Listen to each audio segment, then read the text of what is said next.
My family and I came to California when I was 15 and pregnant with my daughter. When I went into labor with my daughter, they brought her up right on my chest. We all cried. It was the most amazing thing, and she was perfect. Eventually, my little sister and I ended up in foster care, and they took my daughter away from me. There really was no reason why they took her. They wanted her. I found out that my daughter was put into a new foster home with a woman named Jillian. This woman is the most immature, stupid, retarded, ugly person I've ever met in my life. I do not care what happens to this woman. And she said, I promise no matter what happens, I will always keep her in your life. I held on to that. She completely blockaded me. She was just saying it to a scared 16-year-old so that she may take her baby. I do believe that she manipulated the adoption by lying to Child Protective Services about who she was. I think she's a pathological liar, and she's a horrible role model for my daughter. When I see Jillian in her photos, I don't see a mother, I see a party girl. I mean, what a narcissistic little tick. I do think that she's promiscuous. She looks like a stripper. Before she adopted, she was referring to herself as mommy. How dare you refer to yourself as mommy? How dare you? It's been 5 years since I've seen my daughter. 5 long years. I would give my life if I could just see her again. If I could hold her, if I could love her, if I could be with her every day. I wish Jillian could know how much this hurts. I just want to love my daughter.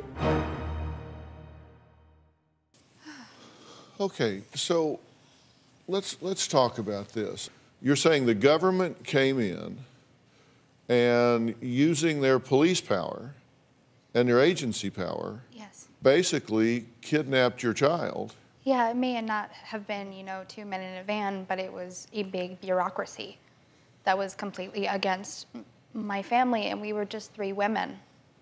Okay, well, let's talk about how this all happened.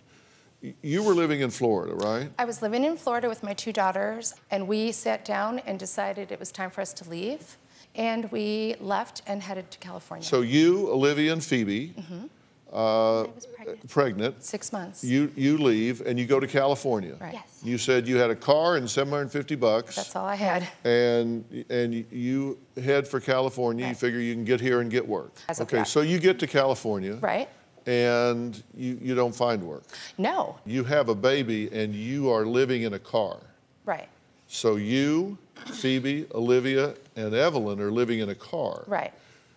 But then And this is Phoebe, by the way, down here. Hi.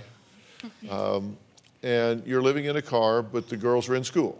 The girls are in school, and she was at Santa Monica High School, and they have an in-school program for teen moms where the baby would be in school with her all day. Right. After school, I'd pick up both daughters. We'd go to the YMCA in Santa Monica. We'd stay there till they closed at 10 o'clock. We would do our showers, we would have our dinners, and do our homework.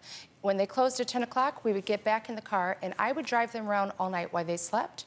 At 7 o'clock in the morning, it was back to the YMCA, dress, teeth, brushing, breakfast, and to school they went. Okay, but then something happens because it comes time to pick you up from school. You're not there because Right. you've gone to the promenade with friends. She spends the night at a girlfriend's house. Yes, with the baby. With Evelyn. Okay, then you go to school the next day. Yes. And you tell the counselor you were living in your car. I did not tell them that I was living in my car, no. When I spoke to the CPS person, they said, we've been informed that you're living in the car. Yeah. So Maybe somebody told them, it wasn't saw. me. They take the kids. Right. So they say, you can't be raising these 2 girls and a baby in the car, so they take them. Now, at that point, they tell you, according to you, they tell you, if you'll plead guilty to something, anything, we'll give you your kids back. That's exactly what they told me. And I'm sorry, I don't understand the logic of that. Plead guilty to something and we'll give you your kids back. What did they want you to plead guilty to? I honestly have no idea. Do you have a story or a question for me? Click the link in the description and tell me what in the world is going on.